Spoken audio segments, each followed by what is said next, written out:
Aquí mismo fue. Estatistiketan zenbaki bat bihurtu zenila Jose Maria Laba duela urtebete eskas. Yo el fallico este, Murtxanteko soroetan lanean ari zela bere traktorea irauli egin zen. Kasualitatez, zulo bat zegoen traktorea gainean erori zitzaion lekuan, eta horrek bizia salbatu zion.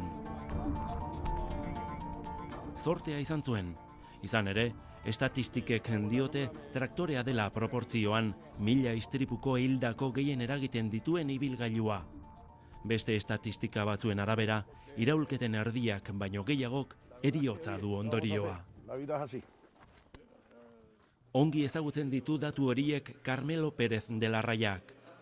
Nafarroako Lan Osasunaren Institutuan prebentzioaz arduratzen da.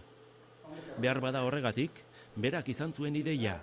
Traktore gidariek zuten arriskua murriztuko zuen asmakizuna. Ibilgailua iraulitakoan berez zabalduko zen babes egitura bat.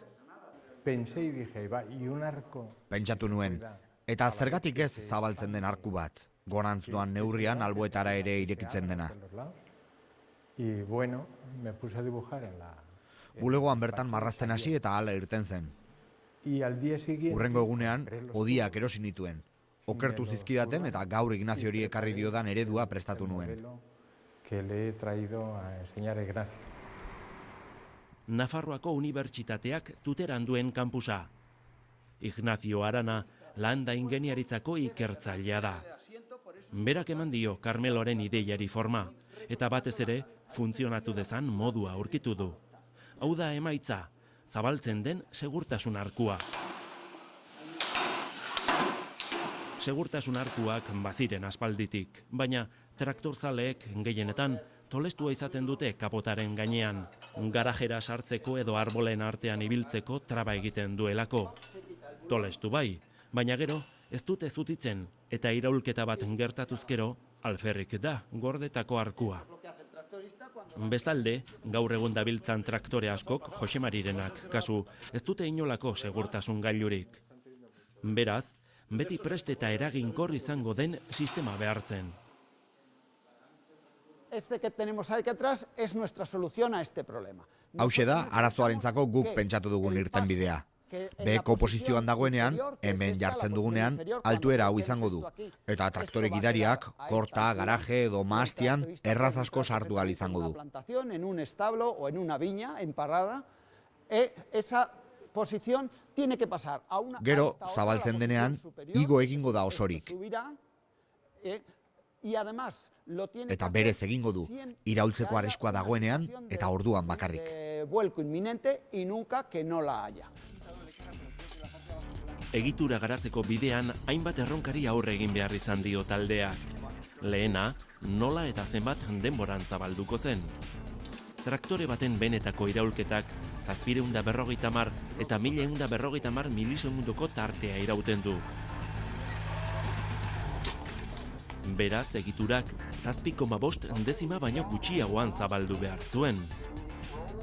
Eta zabaltze sistemak fidagarria, egiaztatua eta bizkorra behar zuen izan. Estatu Batuetan antzeko sistemak garatzean malgukiak erabili zituzten, baina ez ziren fidagarriak. Kasu honetan, airbaga aukeratu dute. Gasaren indarrak puxika ez, egitura zabaltzen du. Airbagak jartzeko simetria bilatu behar dugu. Bi airbag berdin jar genitzake alboetako besoetan. Edo bestela bat goian, erdian.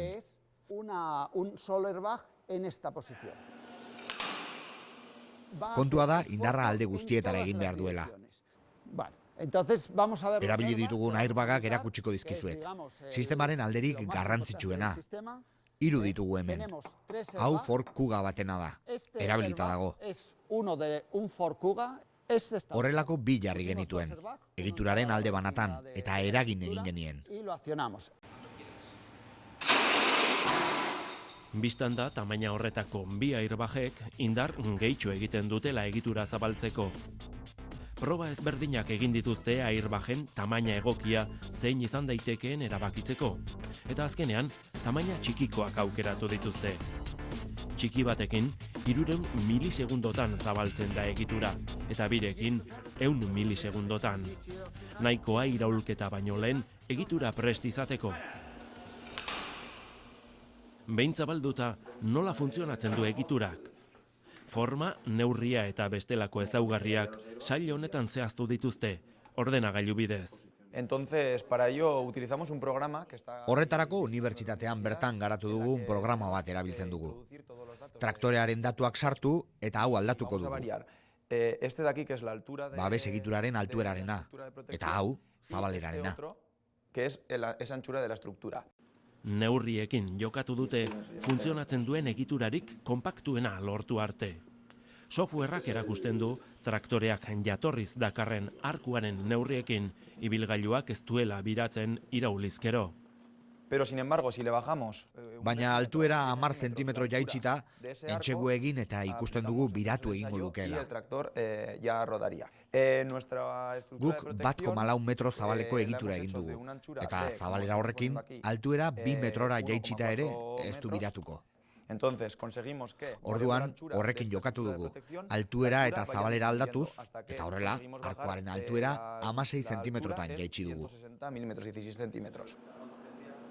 Behin egitura garatuta, gelditzen dena da hori guztia kontrolatuko duen eta airbagak piztuko dituen kontrol unitatea diseinatzea. Iraulketa, inklinazioak eragiten duenez, inklinometroa eramango du sistema horrek. 38 graduak gainditzean aktibatuko da. Orain, telefonoa adimendunetako aplikazio bat ari dira erabiltzen, baina ez eragile moduan, erreferentzia baino ez da. Proba hauetan ikusi nahi dena da, nola dabilen egitura behin traktorean montatuta. En el momento en que se monte el verdadero Benetako prototipoa traktorean muntatzen dugunean, maniobra edo kontrol unitate bat izango da, baldintza batzuk betetzen direnean, mekanismoa piztuko duena. Se activará el mecanismo cuando se cumplan una serie de condiciones. Horregatik sentsore batzuk pentsatu ditugu. Horietako bat eserlekuan jarriko dugu. 10 kiloko pisua neurtzen ez badu, ez du sistema zabaltzen utziko. Kilos de peso sobre él no funcione. Jose Andres Palaciosek ez du traktorerik gidatzen, baina badaki egitura traktore guztietan ezartzeak ekar lezakeen aldaketa. Prebentzioaz arduratzen da Nafarroako nekazarien elkartean, eta iraulketa istripu guztien berri izaten du.